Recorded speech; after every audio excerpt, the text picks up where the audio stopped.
Kewajiban kami karena kita juga sebagai pelaku UMKM ya, dan kami pun juga punya binaan dari teman-teman UMKM, bagaimana mereka ini bukan hanya sebagai pahlawan kebangkitan ekonomi di tahun 2023 saja, tapi untuk tahun-tahun ke depan mereka ini adalah naik kelas. Dan untuk teman-teman kaum marginal ini bagaimana lebih diperhatikan lagi oleh pemerintah, dan kita akan bergandeng tangan bagaimana ini menjadi sebuah hasil yang untuk bisa mensejahterakan untuk teman-teman dari UMKM. Terima kasih. Saya Gusdin, Ketua Umum Perhimpunan UKM Indonesia. Hari ini menggelar deklarasi Ormas Perhimpunan UKM Indonesia yang ditetapkan saya sebagai Ketua Umum. Nama saya Safruddin Budiman atau dipanggil Gusdin, dan Mbak Diawari Anjali sebagai Ketua Dewan Pembina.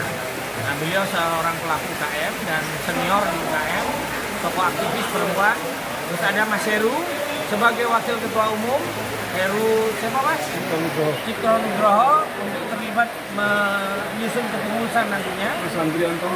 Nah, dan ada Mas Andrianto juga. Berdirinya Perhimpunan UKM ini sebelumnya adalah partai UKM yang tidak lolos. Tapi biar kontribusinya tetap ada kepada bangsa ini, maka dijadikan ormas, aspirasinya disampaikan lewat partai politik. Dan hari ini kami mengundang pelaku-pelaku UKM, media, wartawan, dan tokoh-tokoh politik Solo untuk bisa mendengar dan menyerap apa sih deklarasi ini. Tujuannya satu, deklarasi ditempatkan Solo karena Solo adalah kota UKM, dan biar masyarakat seluruh Indonesia, khususnya basis UKM, bisa mencontoh Solo dalam packaging, dalam kemasan, dalam pemasaran, dalam apapun. Karena tujuan politik dan perjuangan kami adalah memperjuangkan usaha kecil, baik itu jalur politik, baik jalur ekonomi, baik itu intraparlementer maupun ekstraparlementer. Karena kekuatan politik, kekuatan ekonomi, kekuatan bangsa ini membutuhkan yang namanya kesejahteraan. Ekonomi kesejahteraan salah satu penyokong sokoguninya adalah UKM atau koperasi atau pedagang.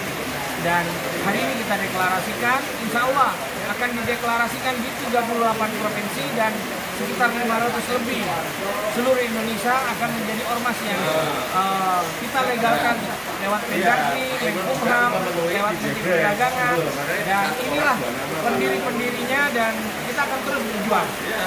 Mungkin itu sebagai pengantar awal dan bisa tanya media. Untuk program kerjanya apa aja Pak?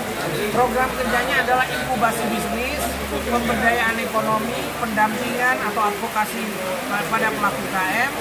Itu kalau yang kecil.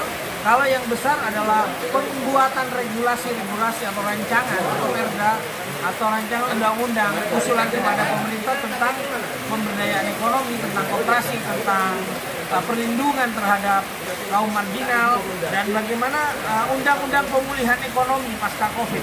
Karena sementara masih sifatnya berjalan gradual, kita ingin ada penyusunan rancangan undang-undang pemulihan ekonomi yang tersistem dari Bappenas, dari Menteri Keuangan, dari Menteri Perdagangan, dari semua sektor yang terlibat, dan UKM akan mengusulkan rancangan undang-undang pemulihan ekonomi agar rakyat ekonomi itu merata, bukan hanya kelas